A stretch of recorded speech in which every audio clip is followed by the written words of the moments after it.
This is Power Athlete Radio.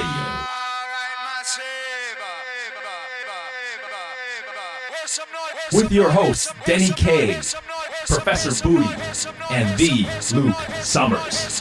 And now, toes forward, hips locked, shoulders set, and retract those scapulars. It's time for some knowledge bombs.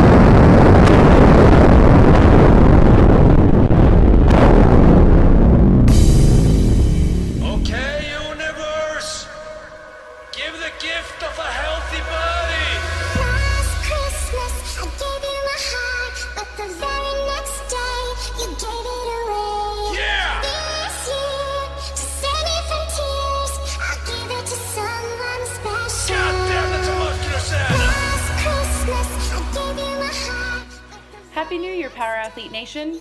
This week, we're getting the band back together after a long holiday hiatus.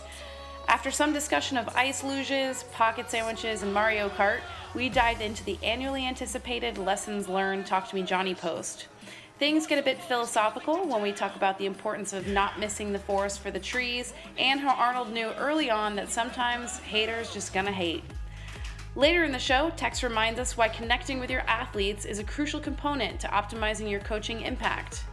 This was just one part of his Power Coach Trilogy, a series of premium articles that can be found on powerathletehq.com. And lastly, did you donate to Wade's Army in 2013? Hear how your direct participation has impacted the lives of 90 little ones.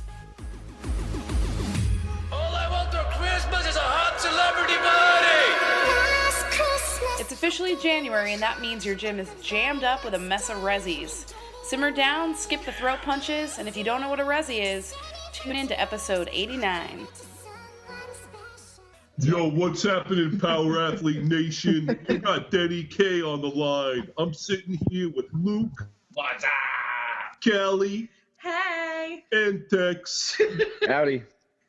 So, and our always favorite, John Wellborn. Hey, what's happening, Denny? So, what I really want to do is bring the Power Athlete Nation together on this podcast of 2015. So, despite the Bears not doing well this year, we're going to say fuck that, and we're going to get right into Power Athlete. That's awesome. For Denny. Oh, Denny. that was pretty good. I mean, Is he even there? Fuck it. Denny, thanks for that great introduction. I really appreciate it. And more importantly, Happy New Year, Merry Christmas for 2015. And we're really excited to kick off this Power Athlete Podcast 2015. Yeah. The new one. To quote Luke Summers, for all you resis out there. Resis. Resis. Will someone please Resolutionist. explain? Oh, okay. So Luke has this theory that there's people like there's well, it's not really a theory. It's more just a set of observations and more of like just dribble that comes out of his mouth. So there's only fire. two things that upset Luke Summers more than nuclear war. One is nuclear war. Carnies? Well, his resis, which are his resolutionists, the people that like have to wait to the new year They to make. curl in the SWAT rack, which happened Today. this morning. Someone asked us if they could use the squat rack, and I said, oh, sure, well, we can just pop over to this one. And he said, yeah, that's fine. I just want to do some curls. And I literally started laughing because I thought it was a joke. I thought it was a joke, and he's like, and I said, no, you need to squat here because we can totally move over. And he's like, no, seriously, I'm just doing curls here. And I was like, wow, it's happening. So then when he Well, came you over, guys weren't squatting today, though. No. Did you literally spit in his face and kick him in the ball? No. But what I was going to say, because the dude came over and later, and we were doing some pullovers and some stuff, and we were in front of the preacher curl. Like, we're pretty close to it. He's like, are you guys on here? And I was be like, yeah, we're squatting here. But I didn't fucking do it. You missed it. Come on. Well, I don't know. and the other thing that upsets Luke more than anything is people that are friends of friends, or more importantly, fans of the TV show Friends. Yeah, So because you are the number one fan. yeah, that's why he accuses me of constantly being a Friends fan, even though I've never seen the show other than one time on an airline. I watched it. Dude, even if you avoid it, you can't So not watch it. Luke's good friend, Dusty Crackers, loves Friends. And as a result, Luke has figured out like the lowest common denominator in this world are fans of Friends and people that make New Year's resolutions. Resolutionists. So we have Frenzies, Frenzies, or Friendites? Frenziers. And resolutionists. Wow. So this is science. Observational. That's awesome. This is Hey, the time. is my mic working now? It is. Yeah, Welcome. I don't know what happened. Great timing. There. I don't know what happened, guys. Denny, you just got basically raped on this podcast. Well, no, I heard that. That was fantastic. I could have done it better myself. Do I really sound like that? No, not at all. Unrelated, I've just come up with my ringtone. All I can chalk it up to is it's like 30 below here. So, like, the lines outside of the house are freezing up. They got to be fucking with my laptop. That's got to be it. It couldn't be the fact that you bought your laptop 8 years ago. Which It is. It's huge, right? I mean, it's like you're strapping on my back. Yeah. So how was everyone's holiday? Good. And we were trying to accumulate highlights, show-friendly highlights, I should say. And I have one. Oh, do you? Yeah. I spent a large... Listen, this is how exciting Naperville is. I spent a large amount of time on New Year's Eve playing Mario Kart 64. Yes. Going undefeated. Undefeated? Undefeated for hours. Drunk driving. The best. Right now, Nate Austin is listening to this going, fuck him. I'll smoke him in Mario Kart. I'll put on a clinic. And I'm not like a big gamer, but I can crush myself some First Mario of all, Kart. Mario Kart is not gaming. What? Are you kidding? You can't call yourself a gamer. So for somebody that has kids and a life and a job, what is Mario Kart? Oh my god. Everyone knows what Mario Kart is. Nintendo 64 So game. N64 is one of I think one of the last cartridge games where you actually put a cartridge in As and opposed to flip on and your controls were wired in, and then like the whole New Age came, I think. Or no, because then they had GameCube, but that anyways, it's just fucking little Mario, Mario Brothers, you got Mario Koopa, Luigi, Peach, all those guys. Basically they get in the a little best go-kart. Oh, I remember Mario Brothers, the game. Yeah, I love you just drive around. But it's and driving just around a track Yeah. and you're just How the racing. fuck do you know what this is? Are you kidding me? Listen, I She played doesn't Mario have a Kart. job, she doesn't have kids or a life. No, Yeah. that's true. That's it. Yeah, but it's got a battle mode.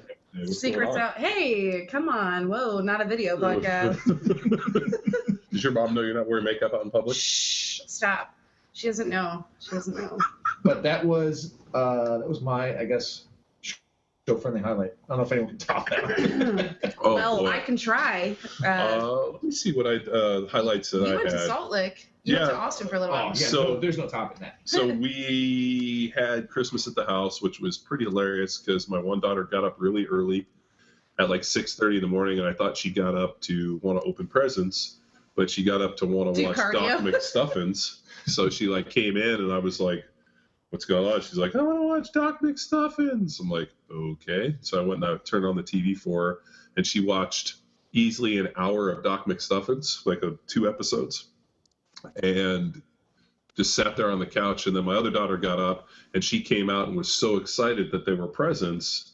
And Jamie, who is so focused on the TV, all of a sudden like looks around and sees the tree, the presents, and is like, I'm like, what, you were up for an entire hour on Christmas morning and didn't notice the scooters that Santa brought you or any of the presents or anything? My other daughter got up and she was so excited. And then she like ran over and the little push scooters that Santa bought them, she like jumped on hers. And then Jamie got all nervous and was like looking around and jumped out. And then I was like, this kid, what? I'm like, what kid wakes up and just wants to watch Doc McStuffins? So she got to watch a Doc McStuffins show. So we opened that up. They got these little scooters.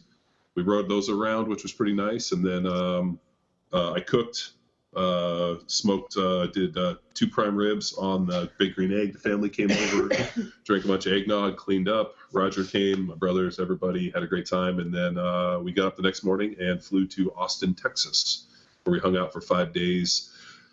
Hit the Salt Lick, hit just about every barbecue spot.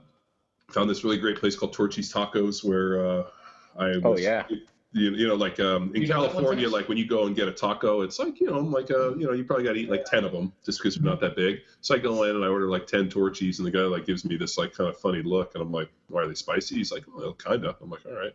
They bring me over this like mess of tacos, and I'm like, oh my god. So we each had like, I had 2, the kids had like shared one, and Kate had 1. So we had a bunch of tacos and just hung out, drove around, went and checked out you know, locations for maybe potential.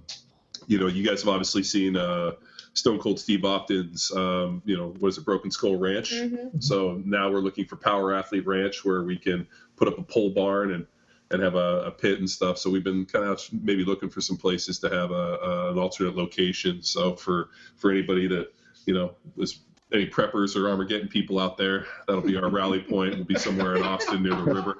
Jeez. It's So- Rally Point Zulu. Yeah, right. Yeah, and operate. Well, we're going to call it actually Brain Cloud Ranch, because if you get close enough Red to Cloud. read, yeah, Red Cloud. yeah, if you get close enough to read the sign, you'll see a brain cloud from the 300 Win Mag that gets you at 1,000 yards. Jesus. So, you guys no, do? we drove around with the kids, checked it out. You know, I have a bunch of friends that live there. One of my buddies, Todd White, who's those of you guys who are big into art. Todd's a pretty famous artist, and he just moved out there, so we went to play with his kids and then visit, you know, the Jeff Gonzalez, and we were trying to get over to where Harry Shaw was at, but we were a little disposed. So had a great time and got home New Year's Eve, and where I went to bed at 9 o'clock at night on New Year's because we were so tired and the kids were tired. So So I think So yeah, I had some trouble explaining like how much I was eating, how big I've gotten, and just 22 Jack Street to my family. So I got 5 sisters, and they all are like 90 pounds and basically 5 foot tall. So they just were almost disgusted about the amounts I was eating. Yeah, Tex, I did put on a clinic as well. My mom traditionally cooks for an army, and the family's dwindled down quite a bit. Now it's just maybe 5 of us, and we always have leftovers. And I must have crushed like easily 2.5 pounds. Easily 2.5 pounds of just meat. And that doesn't, my dad Oh my goes, God. what my dad did mention, he goes, I don't think I've ever seen anyone eat 5 sweet potatoes. Oh my God. well, it's because nobody has ever eaten 5 sweet potatoes. Dude, I smashed it. That's a good point. The first thing my mom said when she picked me up, she's like, you look bigger. I'm like, oh, thanks, Mom. You know, I think that you and Tex should probably give us a 20-minute rundown of everything you guys ate, just because I want to hear the 20 minutes? whimpers and the cries of Callie Hinsman over here, who actually for Christmas dinner had a saltine, Yeah. and New Year's Eve Carbs. didn't eat for 3 days so she could have 2 rumchadas on New Year's Eve. And Oh, man. you know what? She's still paying for those rumchadas. A moment on the lips, a lifetime on the hips. That's right. Yeah, I think the highlight of my New Year's Eve was taking shots of Bailey's, which everyone thought was weird, but I just wanted to do because it tasted like melted ice cream. And I was like, if you can't eat it, you can drink it. But we had From the bottle. Yeah, from the bottle. We had an ice luge at the party, and I had never used one of those before. So that's how Stella got her groove back? That's how Stella got her groove back. Yeah. Bailey's down the ice luge. Yeah. Tex and I frequented the ice luge quite a bit. And it had like 2 lanes, so you could race like the person next to you. Oh, yeah, that's a good one. Yeah, and let me just tell you, an ice luge does not make like, vodka taste better in any way. Like you would think It makes Bailey's taste like ice cream. Oh, that's true. That's true. But yeah, it was a good time. Another highlight of the trip is just when Tex showed up to this party that myself and Bobby Goodfellow and a bunch of other people that we used to work out with in DC were at the party. But Tex shows up, and out of nowhere, we're in the middle of a conversation, and he pulls a half of a sandwich out of his pocket. It's a pocket sandwich. That's a Raffy move. You know what? That's what I call commitment. Out of the pocket of his very nice, like, dress suit It's a party jacket. blazer. It's not nice. It's my party blazer. Well, I didn't know what the hell it was, He's a but gentleman. I was like dead in my tracks. Like, what the fuck is that? What kind of sandwich? It was Tex? like an egg salad, like Chicken salad. chicken salad. It would have been great if it was like PB and PB. Yeah, You should have just gone straight Raffy and done hot dogs. and then Pocket dogs. Yeah. and then about 5 minutes later, he pulls out the other half, and You got to keep a constant stream of nutrients. yeah, it was funny. I think I asked him. I was like, so how? Like, I mean, why do you even have like a 7-Eleven sandwich in your pocket? And you were like, I didn't have any time, so I made the cab driver stop the 7-Eleven to get a pocket sandwich. Commitment. It's commitment. You know what? Like, that's the type of people You gotta want it. You know, like, just like we always talk about. There's a chicken and the pig. Go on. The chicken contributed. The pig was committed in terms of breakfast. Oh. I get it. Tex is a pig. Don't be a chicken. Is that going to be on the 2015 lessons learned? Oh my God. Oh yeah, I'm gonna hold that one off for maybe next year. Or you know what? I might just start writing these things like every week. Every time you learn a lesson? Every time I learn something, I'm gonna write it. Okay. So over here. Danny, how about you, buddy? You know what? Have you guys heard the game Cards Against Humanity? Of course. Yeah. Well, okay, so I'd never heard of it till my older daughter pulled it out. We were sitting at my mom's dinner table, Christmas Eve, big feast, sweet chow, and then this game comes out, and we were doing some shots, had a couple cocktails, and I had never heard of it, so we kind of partnered up and played that game. We had a blast, man. That was probably the highlight of it. Yeah, get a few drinks in there, you can come up with some pretty raunchy answers. Yeah, that game's fun, but I'll tell you, we played that game as well at the New Year's Eve party that we were at, crushing Mario Kart for the record. But we played with some friends, like people you don't really know. And it's not nearly as funny when you don't have funny people playing. Yeah. But when you're on like-minded humor with a close group of friends, it's pretty good. I played with I played it with Rob Wolf and his wife and Charles Mayfield and a couple people at Rob Wolf's house when we were up in Reno last month, and it was pretty funny. I actually ended up being the winner, and I'm like, figure something only one with a weirder sense of humor. So that would actually make a great podcast if we just played Cards Against Humanity and recorded it. People would buy it. Oh, count it. What if we made our own Cards of Humanity, made Cards of Power Athlete? Oh my God. Now you're thinking. There's some other game that it's similar to. I can't remember the name of it, but when they were explaining the game to me, they're like, well, have you ever played, XYZ? And I was like, no. Primal? Maybe it was that. Diddy, are you Polish? I am. So what's the big traditional Polish kind of foods for you guys? It's God, what are they called? Dude, I'm not that Polish.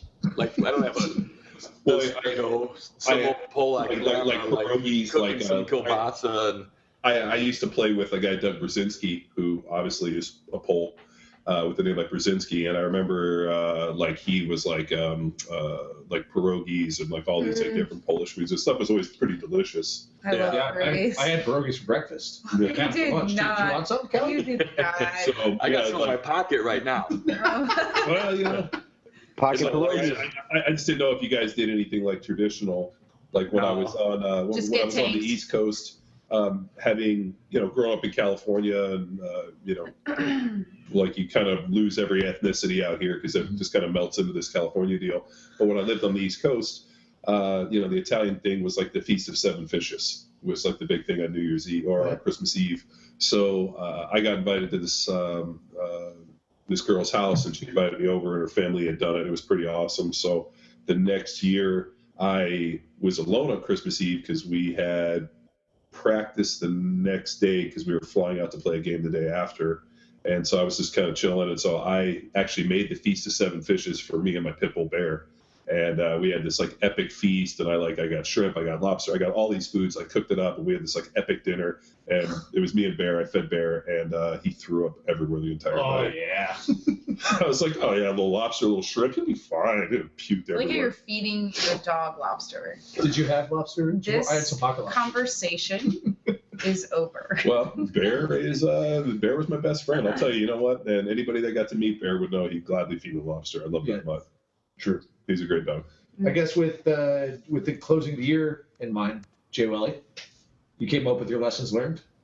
Sure, like this thing kind of randomly started, and I went into the history when I did the lessons learned on where it started and where it came from. and people always kind of equate it with the end of the year. And if you know, when I wrote that lesson, or the 42 things I learned leading up to it, I actually wrote it in February.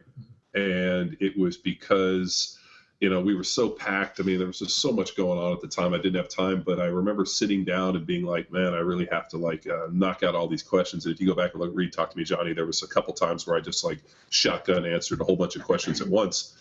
So as I sat down and started writing out hey, this barrage, I got to the third one, and it was hey, how about an end of the year wrap up? And I thought, man, that's great. And actually reading all of those questions and everything that some people had submitted to Talk to Me Johnnie, I just went through and kind of one word answered, okay, this question, boom, boom, boom. And all of those questions became the lessons learned, or the 42 things I learned. So I wrote it. And even you read in the lessons learned, it was pretty polarizing. I mean, we have so much traffic. It was 75,000 hits in 24 hours. And 48 hours, we were at 125,000. I mean, it just exploded. And to this day, we still get a lot of feedback on it. And as a result, I still get a lot of emails. People still quote it. They still like it. And so I think it's become a little bit of a tradition. So this year I was working on it. And when I sat down to write the original one, it just flowed out in an hour, 45 minutes, bang, it was done. This thing took me a couple hours to write, which is usually uncharacteristic. And as I poured through it, it just was all the things that were really kind of the focus of this year, and really kind of the things that I embraced. And, anybody that's listening to this that was actually at our Power Athlete Symposium would know the talk that I gave a little bit on, leadership and ethics and culture and all those. The one that really was really spoke to me was don't miss the forest for the trees. That idea that you have to be able to see the bigger picture. And I think people so lose sight of that because it's kind of the analogy I was actually talking with Rob Wolf this morning about was, you present somebody hey, here's this cake.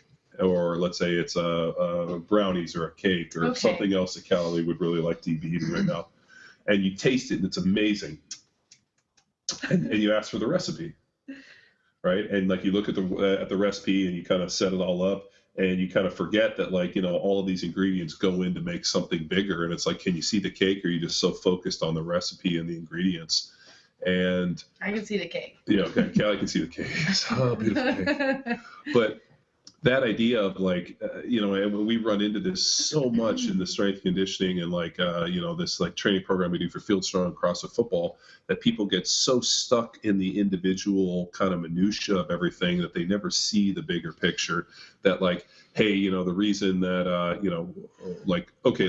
what accessory work should I do? Well, okay, well, what are you trying to do? If Luke says, hey, we did a bunch of back stuff today and my pull's really suffering, should I do this? Should I do this? Should I do this? Yes. Is it going to lead? Is the sum of the parts going to lead to the complete package and where he's going? We hope, but ultimately we don't know because nothing exists in a vacuum. So I think whether it's nutrition, whether it's training, whether it's life, no matter what it is, I think the ability to stand back and see the bigger picture and to kind of understand how to navigate what you're looking to do becomes so important. And I think people get so stuck in these individual things. Well, you know what, this program doesn't have one-arm dumbbell rows, so then therefore it's not going to help me because this guy does one-arm dumbbell rows. Well, you know what, that guy isn't you, and you kind of fit into it. So I think it's funny. Yeah, people like to kind of elaborate on the stuck in minutia. It's funny, when people either they're looking at a program or a diet protocol and they have in mind the results that they want to see, but they are shooting down every program that doesn't have, like you said, dumbbell row or whatever it is. What happens is they never actually take action because of that. So they're never actively a part of the process of trying to get to that goal. What happens is they just inhibit themselves because all they're seeing are the barriers or the minutia. Yeah. It's self-made paralysis. The one that Rob and I were talking about today is, you have people that are, big into the low carb camp. Let's say, hey, I'm a low carb guy. Well, what if low carb doesn't work for you? Well, then you did low carb wrong. Never realizing that we're all individual organisms. And you know what? The thing that I've come to the conclusion is that everybody runs a little bit different. And, what we've been really testing here with our 22 Jack Street is we all pick different protocols to try to reach our end goals. Callie doing like a more kind of 40-30-30 kind of more zone-ish deal. Luke doing the little isocaloric, with calorie. For me, I've been doing, a little, with the calorie reduction and, some anabolic stuff where we're, carb cycling. We all chose different diets and are trying to get to our, the results that we said 22 or 10 weeks ago that we would get to. And who knows at the end of the day if those are the right approaches, but you have to tinker and you have to tweak. You have to see it through. Well, you have to see it through and you have to run something. So you know what, hey, I'm going to do this. I'm going to follow it. I'm going to see how it goes. And if all of a sudden it falls off the rails, like nothing falls off the rails after 6 days. I mean, this is something that, like one day later, I don't think anything happens that quickly. So, with training programs too, like I think you have to look at the bigger picture. Like, okay, and really that's why I write in terms of templates. So like if you look in, some of the stuff I put out with the Power Athlete template, if you look at that general template, it's volume intensity. It kind of fits all the pieces. And for me, looking at it, that program would look and be like, okay, that's a complete training program. It's got what I want to do. It's a mix of volume and intensity. It's primal movements. It's upper body pulling, upper body pushing. It's lunge, step, squat. It's sprint. It's plyos. It's multi-planes of motion. I mean, all the things that I would look for in a training program, it fits for the deal. I've looked at other training programs and thought, oh, that's interesting, but it doesn't fit within what I'm looking for, but it's because I see the bigger picture. Mm-hmm. But ultimately, how do you really know something works unless you test it? I mean, I remember 4 or 5 years ago, Jim Wendler's 5-3-1 came out. And yeah, I mean, I know what I like to do, and I tried the program. And we found the program worked very well for some things. We didn't get the same goals in the other. We made tweaks, and we found a way to kind of skin that program to really make it work for us. And it started looking like a lot of the things that we do. So I think everything has validity, everything works. You just have to understand how it all fits together. And more importantly, you just can't get so stuck like, what if I eat 40% protein, 25% carb, 35% fat? Is it going to be better if I eat? Is that 5% really going to make that, that massive a difference? In the grand scheme of things, is just the fact that you're being consistent with your meals, your plans, your times. And then, it's consistency the key. That's another one which I've started to really start to understand, that going in and day out and eating the exact same amount of calories and the exact same macronutrient profile day in and day out, I think becomes detrimental at some point. And I think you have to, you got to cycle your carbs, you got to cycle your total caloric intake. I mean, that's where you even go back as far. And if those of you guys listen to Dr. Fred Hatfield, we never even got a chance to get into his zigzag diet. If you guys want to do a little Googling on the Google box on the line, you can look at the zigzag diet, and it was the same type of deal. The idea of like, zigzagging the calories, higher, lower, playing with different things and realizing that, you have to be able to tweak. And Morrow is a great example. If you guys go back and read Morrow's anabolic diet, he talks about the basic premise, the basic template of his diet, and then talks about 100 different ways to skin it that based on the results you're looking for, try this, try this, try this, try this, because there's not one thing. It's like saying like 40-30-30, 12 calories per pound of body weight. You eat this exact same deal and you get the same deal. I mean, Dr. Incledon, another one that we had on, he made another great comment once to me that if you want to guarantee food allergy and inflammation, eat the exact same foods at the exact same times in the exact same amounts every single day. That you have to eat for variety, you have to rotate your foods. And like us as creatures of habit, I would eat the exact same meal for every meal for the rest of my life. Yeah, it's so much easier. Yeah, it's simple. I don't have to think. It's like Einstein. Einstein had one outfit.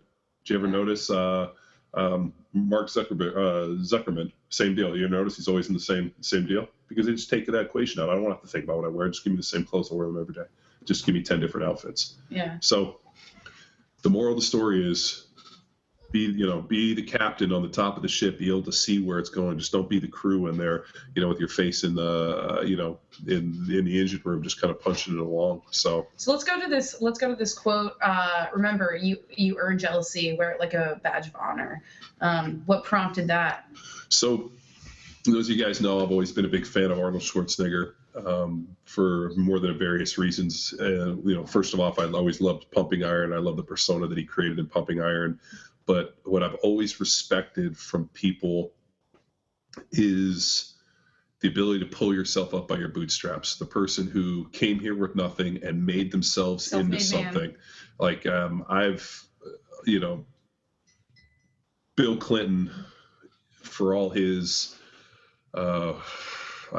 deceit, lies, and basically just outward just craziness. The reason I always respected Bill Clinton was the fact that that guy came from nothing, pulled himself up by his bootstraps, and was able to work his way up to president of the United States. Arnold Schwarzenegger, another deal, comes over here as a bodybuilder, gets into this, rises to the top of professional bodybuilding, Pumping Iron, gets into movies. Guy can't speak well, works with what's our buddy Arthur. From Vocal Awareness. Yeah, Vocal Awareness. Arthur Joseph, and learns to speak well and gets into these movies, takes this little number called Terminator, turns it in, goes to Commando. I mean, is able to do this and works himself up to becoming governor of the state of California and a multi-millionaire. If you go back and read a little history on him, somebody told him he got to own property, and so every dollar he made, he bought a building. I mean, he's a huge landowner. Just a lot of respect for him. So, having always been an Arnold Schwarzenegger fan, and even though I didn't like a lot of his politics in the state of California, that didn't really mean I didn't like him. So that quote is attributed to Arnold, where he said, everybody pities the weak. Jealousy, you have to earn. Do you attribute that to some aspect of your personal life or power athlete, or what? I mean, in what relation did that really strike a chord with you? Well, I think we're an internet company, so we ultimately subject we get to trolled. Yeah, we're subject to trolling on other people's forums and shit like that. And I mean, we have friends out there and stuff too, but you gotta guess that a lot of the shit that we get, nothing comes off the top of my head. I mean, there's been forums that we battled with CrossFit football and that type of stuff. But well, I mean, and a big part of this too goes back, and I was reminded a little bit of the quote from the 48 Laws of Power, that being attacked is a sign you're actually important enough to be a target. So for those of you guys that are looking for your reading list, I think I listed 48 Laws of Power, which has been a manual for me and also for the coaches for so long. I mean, I'm pretty sure if I haven't forced you guys to read it, I need to force you guys to read it. But it was something that was given to me, I think, in 2009, and I sat down to read it, and I think 18 hours later, I came up for air, and I literally laughed and didn't even know the time had passed. But really, that book, and that idea that, people do throw stones at things that, like a bright, shiny things. People want to break things down. People always want to attack things. And I think what happens is that, the minute that somebody goes and curb stomps you, I mean, imagine the girl or the guy who starts this new blog and I'm going to take on the world and I'm going to do this. And then some dude comments you're a fucking tool. This fucking sucks. I hope you kill yourself. And all of a sudden the person's like, well, maybe I shouldn't do this. And that happens on CrossFitFootball.com all the time. All the new people coming around asking questions. Well, it did happen. I mean, a couple of years ago it was worse. There was, CrossFit Football was a mean, dangerous place that was trolled by some serious fucking thugs. And it's a kinder, gentler place, but occasionally those thugs will return and fucking curb stomp people, and they get butthurt. What? And you have to remember, there's a degree of but a lot of that stuff is taking the piss out of them, being just taking some shots. But really, if you what actually struck me was somebody something on Facebook. I clicked on a link, and this dude squatting 800 pounds and had a pretty nice squat. Actually, I think it was BioLane,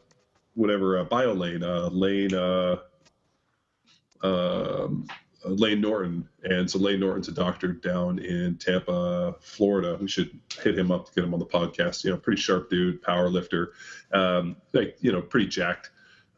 He's pretty long-legged. I wouldn't say he's got massive legs, but the dude's got a pretty 600-pound squat for reps. And if you watch him squat, it's pretty rip-toe. You know, he's got a lot of back angle, but it fits because, you know, he's super long-legged, and that allows him, like the way he kind of, you know, carries the bar, allows him to keep it over the center of his foot, and he kind of good mornings the weight, but the guy squats deep as shit. And the guy like posts up a video, and this guy's a doctor. He's a, you know, huge internet site, a lot of followers, you know, competes in powerlifting, does all this. And these unnamed internet YouTubers or people are like commenting on a squat. Well, maybe if you weren't fucking dropping your chest in the bottom of the squat. I mean, you know, they're like fucking riding this dude.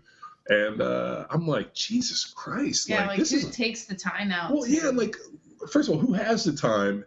And who would actually look at it and be like, yeah, I'm such a fucking expert that I'm going to, like, you know, point a finger and tell this guy, you know, how it is. And I literally like kind of shook my head, and I was like, yo, man. And whenever I hear that stuff, all I think of is Arnold's deal. It's like everybody pities the weak.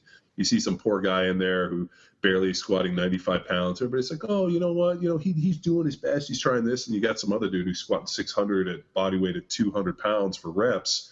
And, you know, and if you know shit about lifting weights, or more importantly, squatting, and we do because we teach it so much, but just like everything, like he's like missing the forest for the trees. Like, and the guys on this podcast will know, like when we go out and we teach the squat, everybody has a slightly different squat because everybody is basically built different, which is their anthropometric ratios. Yeah, anthropometric ratios. Right. If you have an extremely long femur or a long, you know, shin, and you know you have a torso like a you know, like giraffe. Yeah. Well, or yeah, like a really short torso, long leg, where you like look like a spider. Dude, you're going to have to carry the bar in a different position. You're going to have to, you know, get a little more chest lean. Now, if you have, you know, 2-inch long legs and a 7-foot long torso, where, you know, you just kind of squat down 1 inch and you bury and you're, you know, ass to ankles, you know, obviously you're going to have a more vertical back angle. So I think just looking at that, I was like, dude, who the fuck are these people? And then it reminded me of the NFL. And I used to, you know, in the NFL, the media is allowed access, is guaranteed access to the locker room for, I think it's 3 hours a day. It's at lunch while we were getting ready to go out to practice. And then after practice, they would come in, and there was like media days. They could be at the you know, for the field, like they'd be out there in pre-practice, and then they'd all get booted out. So there was very, very real times the media was accessed. And every time that the media was around you was at some point where you were trying to get dressed. So like the media would come in just as we got out, and you're going in there and you're, you know, wearing your, you know, t-shirt, sweats or whatever, and then you got to get into your practice stuff. So like, you know, there's like, you know, 300 people standing around with a microphone in your face when you're trying to, you know, constantly get dressed. And so we just got to the point where we just got naked. And you just interview you, and like, you know, it's like, you know, there might be 300 people and 50 of them are women, and you know, that's the way it works. And then after practice, you take off your stuff, the media's in there, you're getting in and out of the showers, and it's just like how it happens. But I remember, like, they used to always have like coffee and donuts and different stuff. You see the media dudes just out there just fucking horsing this stuff, and they come in and ask you all these questions, and then all of a sudden you'd see something in some deal where the dude just got eviscerate you. And I always remember thinking like Jesus Christ, like I realize it, but it's just like, you know, I realize that's their job, to just, you know, be mean and hurtful and to fucking attack people. Vultures. But like, Jesus Christ, like if you're gonna come in here and fucking tear me to pieces, at least don't waddle in here, you know. So it just kind of it just reminded me a lot of that stuff where it's like, you know, you guys are sports writers because you know, who knows, you know, whatever your job was, but I just thought it was. You know, that their job to be honest and eviscerate people, and it just never sat well with me. So yeah, I really like this this lesson, and it just reminded me a lot. Just thinking back, coaches. I know John, you and I have had a conversation about like my experiences at Georgetown. Those guys saw me leaving on a weekend to go teach for CrossFit football, and they'd see us doing seesaw walks with the team and that I was working with, and they would just they would bash CrossFit, they would bash me, because of just their own interpretation of whatever CrossFit is, instead of sitting down and conversing and trying to see what I'm traveling for, or, you know, teaching with the seesaw walk or athletic position. So this one really connected to me, and I saw a lot of connections between this one in particular and the forest and the trees, and even speed. So I really thought this one, it was good for number 4 to tie it all together. What did you like about the speed comment, Tex? The coaches love numbers. So whether it's the football coach coming down and asking for the number sheet, and the speed, it becomes like the purpose. It becomes the coach's is his way of saying my program's working. So it's not relying on a squat number. It's not relying on forced anything. It's I don't care what his squat is. I have my stopwatch that says his 40 time or his 5:10:5 time or his speed time's improving. Why do we have to worry about the numbers written on the sheet? Mm-hmm.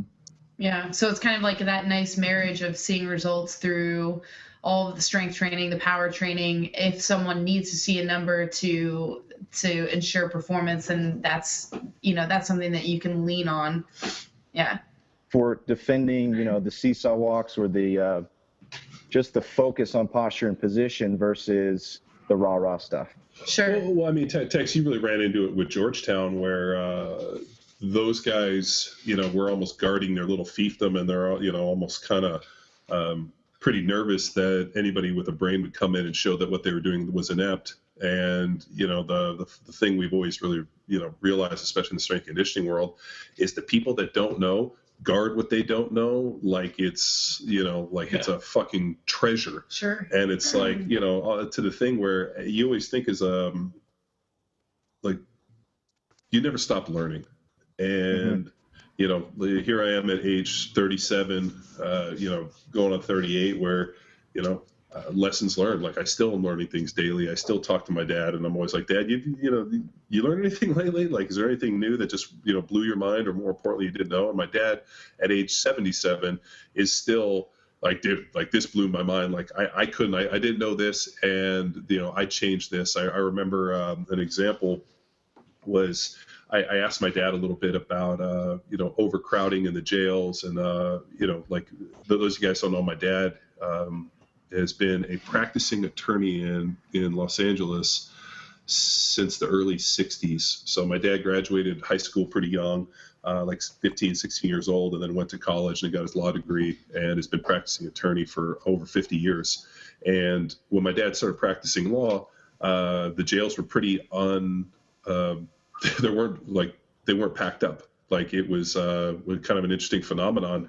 And he was, my dad grew up in Culver City, and, places like Compton and Watts, and those, places which would be considered tough areas of LA now were white middle-class neighborhoods where my dad grew up in LA. So I asked him, where did things start? How did this all go down? And my dad made an interesting thing. He said, Richard Nixon declared the war on drugs and really made drug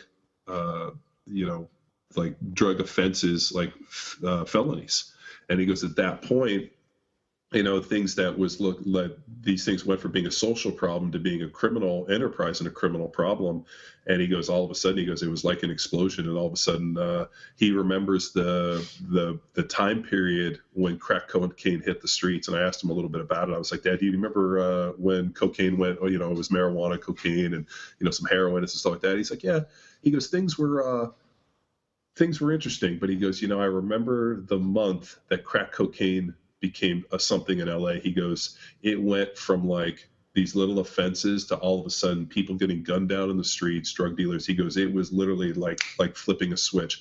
Crack hit the streets and it exploded LA. And he goes, all of a sudden, you couldn't create jails fast enough. And he goes, and I asked him, I was like, well, what's the fix? He's like, honestly, he goes, you have to create treatment centers and you have to legalize the drugs. And if people want to do them, that's their prerogative. They're going to have to do it. He goes, it's become such an epidemic that we're warehousing people. And he goes, after 50 years, he goes, I don't see a way to fix it based on today. And I was like, shit, that's an interesting perspective on it. And he goes, I just don't know how to fix the problem. But he goes, jails and criminal sense, going to jail, doing all these things, all these penalties we put on, no longer a deterrence. And he goes, they just don't exist. They don't work. And he goes, it's because the jail system is built up on this white middle class Anglo-Saxon Protestant, moral code. And he goes, it no longer exists. And he goes, it's broken, and they have to figure out a way to do it. And I was like, well, what's the fix? He's like, well, thank God I won't be alive to have to worry about that. So, there's my dad at 77 who still is trying to learn something and figure it all out, and still works 5-6 days a week, and still has a full amount of cases, because he's like, there's a lot of bad people in the world, and I got to represent them. So it's funny. I was talking to a few Division I players, I think from LSU, when I was in DC, and football players, and they were telling me that their coaches, like, they'll ask them, like, hey coach, like, what are we doing today? What's for conditioning, whatever? And the coaches are like, you'll find out. Like, they'll just, like, they have no concept, and they are starting to question their coaches as to, where the program's going, where their training's going.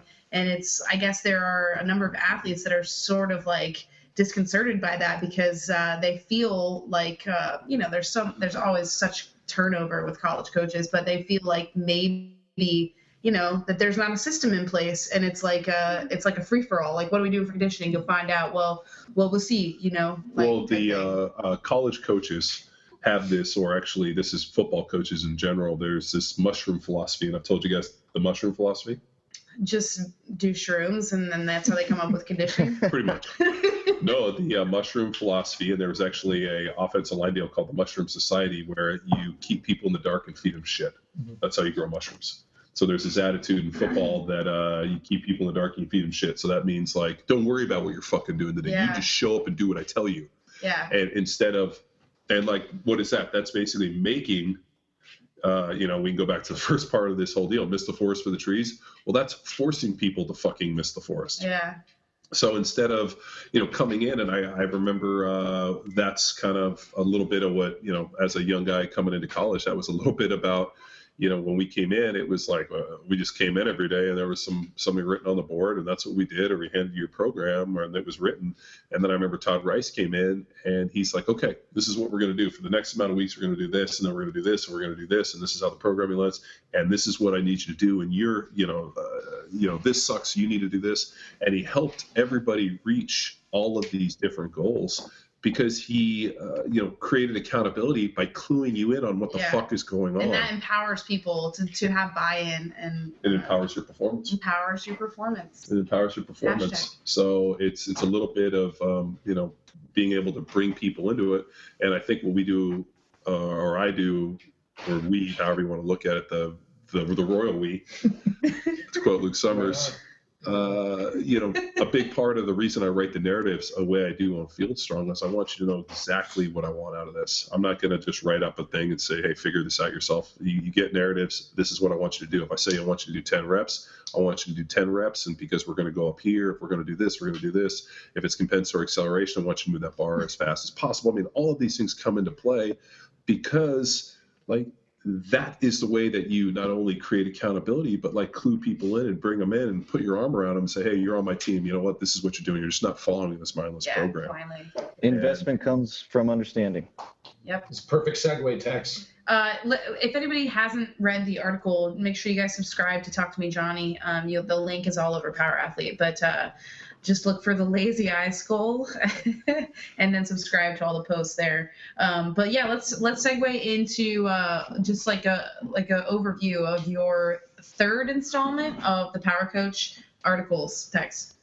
Oh yeah, so this one actually comes from spending some time with Raf, and then just looking back and reflecting on a lot of the stuff and conversations that I have with John, and just observing and not taking full advantage of at Georgetown, and then really taking advantage of at Texas, because I was so low on the totem pole that I could actually have a formal conversation and see what the players and athletes thought of the training. I could make connections with them and kind of take advantage of that. So I would just work with the walk-ons, work with the bottom of the bell curve, and get them going, because they were completely ignored by those coaches. So it's about taking that idea and then applying it to a whole team.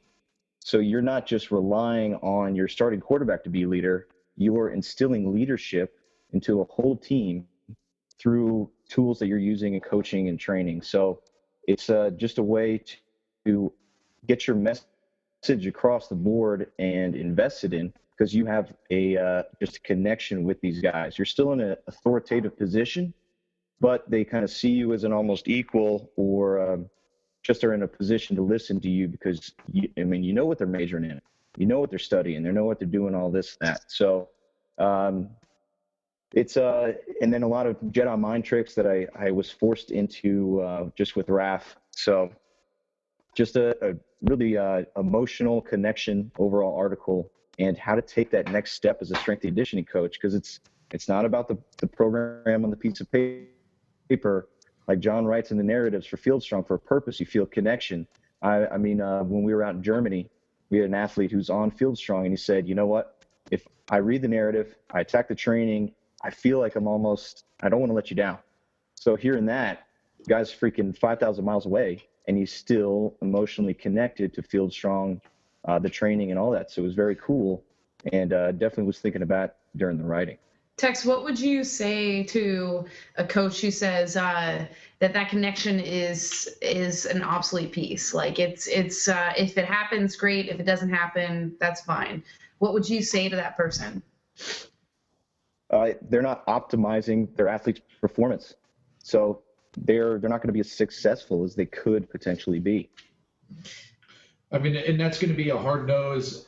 You know, the old scabs who just have their way and do it their way. You know, those guys are lucky if they get a connection from their athletes. I think today we have are the younger coaches that we're meeting, or at least a lot more of the guys that we're starting to see at the seminar who are getting responsibilities at a high school or collegiate level, are a little more fluid in terms of personality. Yeah. And I'm not going to say that across the board, because like what we saw in Texas at the High School Coaches Association. But there are some progressive thinkers out there who I think maybe had that experience. Well, they appreciate the fact that they had a connection with their coach, and they strive to make that same connection with athletes. But it's like a product of your environment. And I guess to anyone out there who hated your strength coach and hated your fucking your head coach or your defense coordinator, position coach, whatever, like, you know, those are the people who really have to take this into consideration if they're in a coaching job now. And it's, you know, one of my mentors back in my previous job when I pushed pencils, you know, and there's a common saying, like, you do business with people you know, like, and you trust. And I think the same thing goes for like for going in full steam, full bore into a training program. You're gonna go to battle. Oftentimes, you know, and I'm not going to say there are exceptions, but you go to battle for someone that's in charge that you know, you like, and you trust. And there's a fear element in there as well, but that's more of a subordinate type of hierarchy. And it's just, where do you want to place yourself in this pecking order, and what's going to be the most valuable? And that's experience that's going to be able to dictate that. That was Papa Joe Capucho. You make money with friends. Yeah. You know, that was the deal. Like you know, like you got to be bought in. You got to, you know. You can't just rely on legacy to make a quote unquote connection with your athletes. I think so many athletes might feel a facade of connection because of a legacy of a coach or a legacy of like a program. But, you know, like Luke said, the coaches that really need to sort of take this type of thing to heart are the ones that have been perpetually hated, you know, and they might be effective in all their facets of what they do. But like Tex is saying, if you can't make that connection, I mean, shit, like, you know, what good are you really in terms of like reaching them on a deeper level? And then it's going to be a resource game as well, because there's probably some coaches out there who are like, I have some roaches on my team that are doing nothing for me. Why should I make a connection for that guy if I don't see potential when I can try with these guys who are making a difference? And I know, Coach, this is you're talking about like high school. I mean, but the thing is, at the University of Texas, which is really is a tough deal. I mean, it's a football machine. Like they have what, like how many scholarships they have? Like 75 scholarships. Yeah, 75, and then 100 plus guys on a team. Yeah, so they're allowed like a certain amount of walk-ons. It's usually about 100, maybe like 103, 105. Those 25 to 28 guys, you know what they call them? Cannon fodder. What is it? Cannon fodder. You know what cannon fodder is? I know what bantha fodder is. Stuff that jams up the cannon. So yeah, the fodder is what they pack in there. Yeah. So So like they're the cannon fodder, which That means that pushes like the you jam them in actual- there so that the other players, so like go. like you need those guys for scout team, they need them for this. So the coaches are focused on the scholarship athletes, and they're not really expecting those guys to come in and do much. But Tex actually made a great comment when he said those are the hardest working guys because one, they weren't scholarship guys. They're stoked to fucking be at Texas as a walk on, and they're looking to get better. And like the worst thing to do. And like Tex saw this, like you were, you saw some scholarship guys that were getting their asses kicked and out trained by some of the walk-ons, and they were like, "Well, fuck him, he's a walk-on." Yeah. And So their attitude wasn't adjusting. Yeah, but I'm sure you also was there any guy that you ran into that was like a good player that was like literally had enough pride to be like, I'm not getting fucking beat by a walk-on, or I'm not getting beat by anybody. Oh, definitely. That's the top of that bell curve. The guys that were extremely gifted athletes that also just had that belief in the coach that every rep, every sprint, everything counted towards a national championship. But when they started getting hurt, that's when that coach connection just started to get a little bit shaky.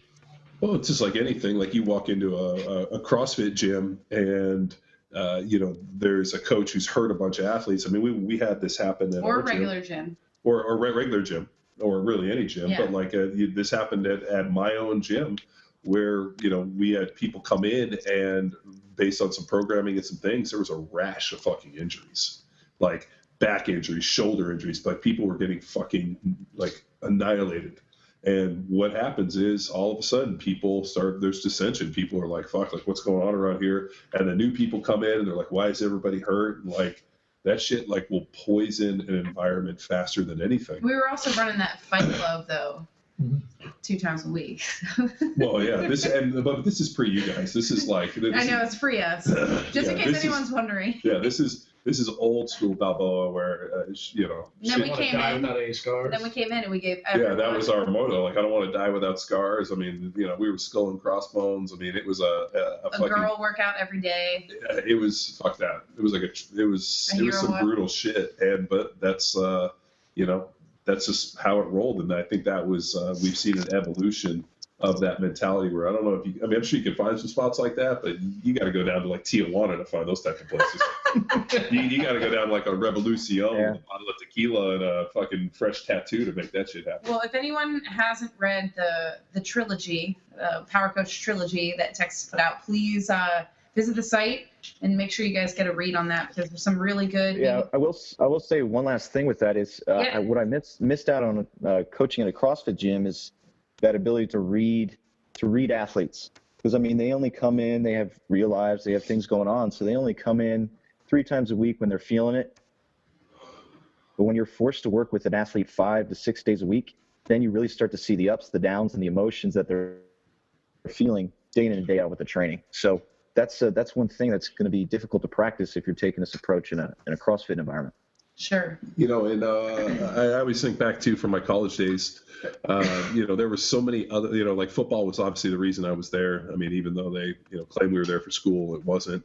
But you go to school full time, and like at the time, like full like classes, the whole deal, football, that you're kind of like, oh, it's so much. And now I think about it, I was like, those were the simplest times of my life. You have to worry about anything other than going to class and lifting some weights. And like everyone told you what to do at every time, at every moment. It was great. Yeah. No decisions. Now what? I mean, it was great. And I think like, a big part of that stuff is, and I say it, dude, all the time, youth is lost on the young. I mean, it's like wasted on it. Wasted, lost. It's one of those deals where, I think the worst thing they ever do is force kids at 18 years old to go to college.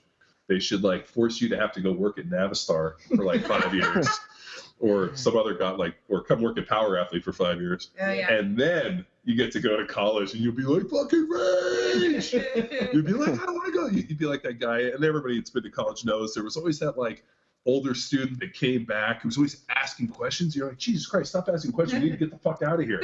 I would be that older point, be like, Professor, we'll talk about it in office hours. He's like, see you at office hours again, John. I'll be like, I'll fucking be there all day. So excited. Bring the beer. I'll be like, yeah. I'm like, is there anything more I can read? Because, the 40 books you gave me this semester just really wasn't enough. Like that type of ass kissing. I'm like, God damn you.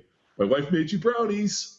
So, Tex, brownies. stop with the Blondies. Stop with the sweets. Ice cream. Okay. I'll be right back. Tex, give us a little recap. Wade's Army 2014. Just real quick, Heather, just a couple weeks ago, she told us about where our 2013 funds that we raised have gone. 14. No, 13. Oh.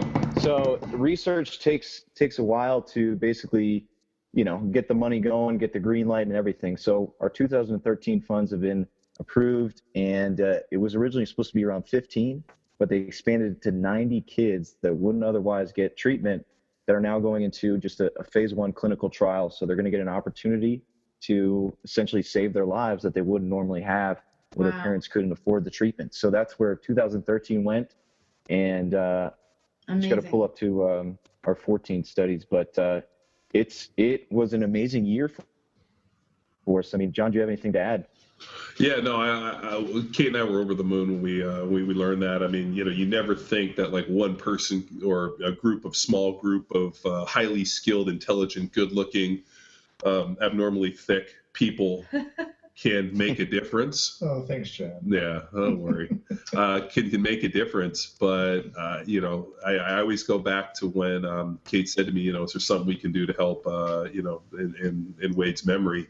And I was like, well, you know what? Like, let's see if we can mobilize the then CrossFit football and the power of the larger Power Athlete Nation, and see what we can do. And I know that when Kate hit up Heather and Scott's comment was like, well, what are some guys in the gym going to do?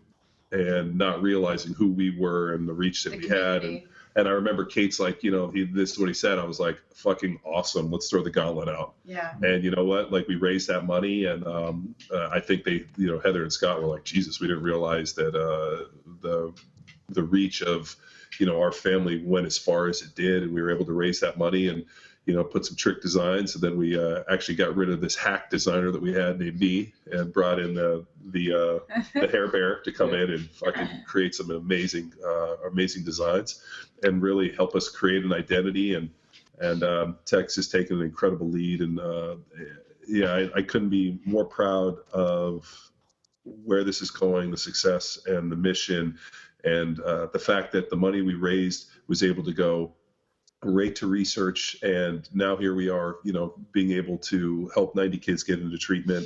And I couldn't be more proud of it. And I think, I wrote about it in our lessons learned that you got to give something back. You got to do something that's bigger than you, and leave the world a better place. Yeah, leave the world a better place. And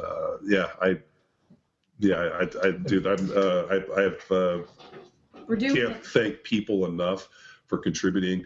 And anytime I see a Wade's Army T-shirt, like, I just like, we've been to seminars, you see them, like, the person just gets a hug, like, you're the man. Thank you. Yeah, and I mean, if you think about when you throw that sucker on, I mean, it was meant to be a badge of honor, and that's what we were like, it should be a badge of honor. So when you see someone, or you yourself put that sucker on, like, remind yourself that you gave 90 kids a second chance. Yeah. I mean, at therapy or treatment that they would never have gotten without that shirt, I guess. I don't know. Like, that's what I connected to every time I throw that sucker on. And that's why we do it. I mean, that's that's the coolest part. So I see people always wear it. It's like Wade's Army. I'm like, dude, it's awesome. So it's great. We'll be back this year for sure with a vengeance. Harder. Tex, you got to go. Yeah, just for the Wade's Army, we're gonna kick one off at the end of winter. So we're gonna do a 30 Days to Wade campaign. And then last year we had a few runners who just kind of started their own little fundraising page with us on our Stay Classy site, and they were running for Wade. So we're going to actually kind of take some sponsorship leadership on that. And if anybody wants to run for Wade, we can pay your initial race fee, and then get your fundraising page started with us, and we can just give you a shirt, have that uniform, and just let it go. So big things coming in 2015. All right. Cool. All right. Good podcast, guys. I think that wraps it up for today. No problem. Thank you very much. Yeah. All right. See you guys. Bye. Bye, guys. A lot of people gain weight over the holidays, but I say gain muscle. Hallelujah, fellow bodybuilders. Well, that concludes another episode of Power Athlete Radio. If you like what you hear, please head over to iTunes and give us some feedback. Want to get more involved with Power Athlete? Of course you do. Go to Power Athlete HQ to become a member, and as soon as you do, you'll become part of our community, which gives you access to hundreds of premium articles, programming, and so much more. Oh, and don't forget about the hashtag Squat Face Challenge. If you're looking for examples of our own Squat Face Challenge photos, visit our Instagram page. That's username Power Athlete HQ. You have until January 16th to submit your own hashtag Squat Face Challenge photo for the chance to receive a free Power Athlete t-shirt. Well, that about does it for this episode of Power Athlete Radio. Bye!